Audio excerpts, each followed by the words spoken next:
Supreme Court to decide fate of climate lawsuits against oil industry.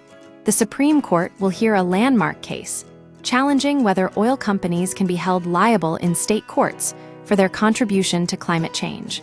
The decision, expected to have far-reaching consequences, could significantly alter the landscape of climate litigation across the United States. The core dispute: state versus federal jurisdiction. The lawsuit originates from Boulder, Colorado, where city and county officials filed suit against ExxonMobil and Suncor Energy in 2018. The plaintiffs argue that the companies should bear financial responsibility for damages incurred due to climate-related impacts, citing existing state laws. The oil giants, however, contend that such cases fall under federal jurisdiction due to the global nature of greenhouse gas emissions.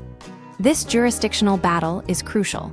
If the Supreme Court sides with the oil companies, it would effectively shield them from state-level lawsuits, forcing all climate litigation into federal courts, where industry interests may have greater sway. A wave of climate litigation. The Boulder case is not isolated. Over the past decade, roughly 36 similar lawsuits have been filed by state, local, and tribal governments nationwide. These suits seek financial compensation for climate-related expenses, such as infrastructure damage from extreme weather events. Some also accuse oil companies of deceptive practices, alleging they knowingly concealed the risks associated with fossil fuels. Despite the growing number of cases, none have yet reached a full trial. The oil industry has aggressively fought to move these suits to federal courts, arguing that climate change is a matter of national, not state, concern. The Supreme Court previously declined to intervene in similar cases, but recent pressure from industry groups and the Trump administration prompted a reconsideration. High stakes for the energy sector. The stakes are immense. Oil companies fear that successful climate lawsuits could result in billions of dollars in damages, potentially destabilizing the U.S. energy sector.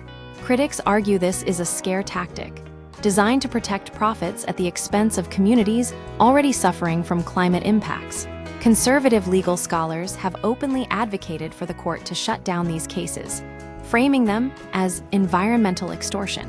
The Justice Department under the Trump administration even sued states like Hawaii and Michigan to block their climate litigation efforts. This case is not just about legal jurisdiction. It's about the fundamental question of who bears the cost of climate change. If oil companies are immune from state-level accountability, the burden will fall disproportionately on local communities and taxpayers. The Supreme Court's decision will determine whether state courts can serve as a meaningful avenue for climate justice, or if the energy industry will remain largely shielded from financial repercussions. The outcome is expected to shape climate policy and litigation strategies for years to come.